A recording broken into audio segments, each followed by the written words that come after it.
Hi, I'm the History Guy. I have a degree in history and I love history. And if you love history too, this is the channel for you.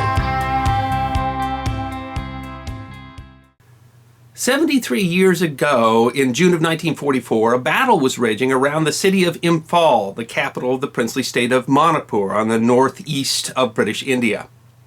The battle was a turning point in the Southeast Asia campaign of the Second World War, but it is largely forgotten.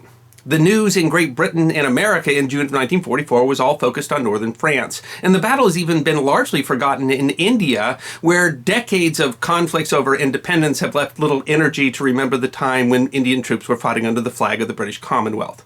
And that is, though, too bad, because the battles of Imphal and Kohima were so important, such a turning point in the war, that they've been compared to El Alamein and Stalingrad. And the brave stand of 4 corps of the British 14th Army, composed largely of native Indian troops, deserves to be remembered. The Japanese conquest of British Burma in 1942 occurred with surprising speed. While they were outnumbered, the Japanese forces were more veteran and better equipped than the British Commonwealth and Chinese nationalist forces that were opposing them. They made better use of the jungle terrain, and they were actively supported by a Burmese population that was weary of British rule. By the time that the British Commonwealth forces managed to straggle back into India, they were a defeated force. They had lost most of their equipment. Their morale was shattered. The only thing that stopped the Japanese offensive was the rainy season, which made supply nearly impossible. If Japan had been able to continue the offensive in 1942, all of British India might have fallen. Manipur, which is a princely state, meaning that it had nominal autonomy, was on the northeast side of British India and the border with Burma, and was now the front line. But in 1943, the Japanese decided not to continue the offensive. The terrain was too inhospitable and the supply problems insurmountable, they thought, and so they moved onto the defensive in Burma. While the Allies faced their own challenges, they did manage some small operations in Burma in 1943. They didn't achieve much, but one behind-the-lines raid that briefly cut the North-South Railroad in Burma might have impacted Japanese decision-making for the much more active 1944. But the situation was much changed by 1944. The war was turning against the Japanese in the Pacific, and Allied armies in India had made significant strides in training, equipment, morale, and supply. The Allies had built several airfields in Manipur, and that was not only allowing them to supply the nationalist armies in China, but had given the Allies air superiority in the Burma theater. And in 1944, Allied armies were actively massing in Manipur in preparation for the offensive to retake Burma. In the face of that, the Japanese came up with a daring plan, one of the last great land offensives of the Japanese army of the Second World War. The Japanese reasoned that they might be able to catch the divisions in Manipur while they were dispersed in the field preparing for an attack rather than in a defensive position. If they could defeat those divisions in the field and take northern India, they would deny the Allies the airfields which had given the Allies air superiority and cut off the Allied supply route to China. Not only that, but by taking northern India, they would forestall any attack on Burma. But maybe even more than that, it was an attempt to regain the initiative that the Japanese had had in 1941 and 1942. They hoped that once again an audacious Japanese attack could cause Allied armies to crumble and reinforce that feeling of invincibility that they had had just 2 years previously. But the offensive, which would include more than 100,000 Japanese troops, was risky and opposed by many field commanders. The problems of terrain and supply that they had seen in 1942 had not gone away, and the Japanese knew that once the rainy season started, there would be no way that they could move supply to armies in Manipur. Rather, the Japanese army would go into the field with 3 weeks of rations in their packs, and after that, feeding the Japanese army depended upon them capturing Allied supply depots. It was an offensive with a very tight timeline and little room for error. Any delay could literally mean that the Japanese armies would starve in the field. The area around Imphal was defended by 4 corps of the British 14th Army and included 3 infantry divisions, a paratrooper brigade, and a tank brigade. The infantry divisions included both British and Indian troops, but were comprised mostly of Indian troops.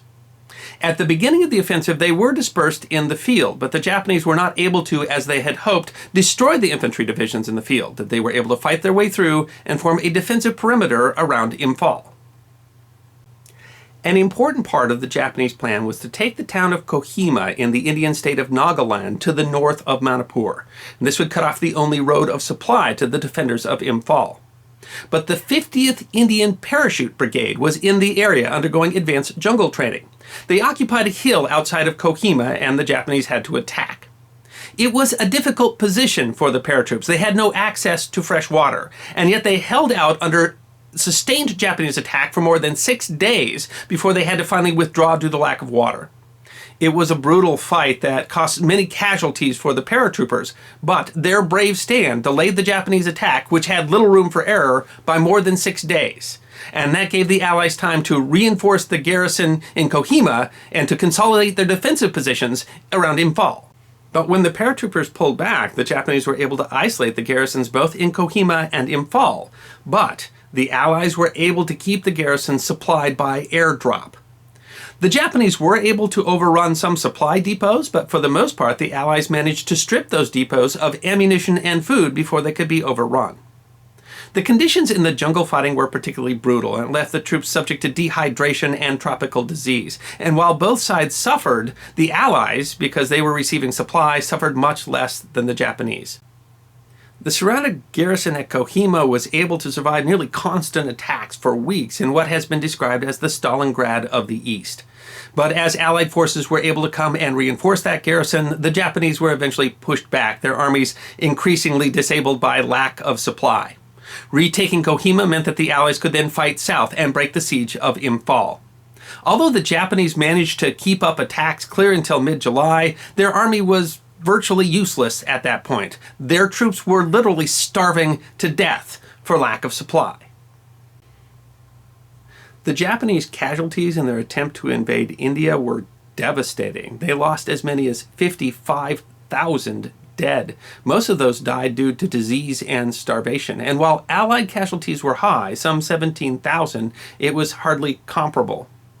The Japanese depended upon strategies that had worked in 1941 and 1942, but in 1944 they were running into Allied armies that were significantly better trained, equipped, and motivated than they had been just 2 years previously. Allied air superiority was critical, and it not only allowed them to supply their besieged garrisons, but meant that the Japanese army was subject to constant air attack with very little defense.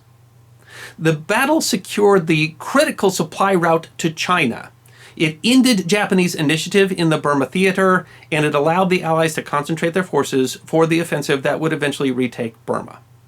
And had the Japanese succeeded, cutting off the supply routes might not only have changed the course of the war in China, but would have been a devastating blow to the Allies.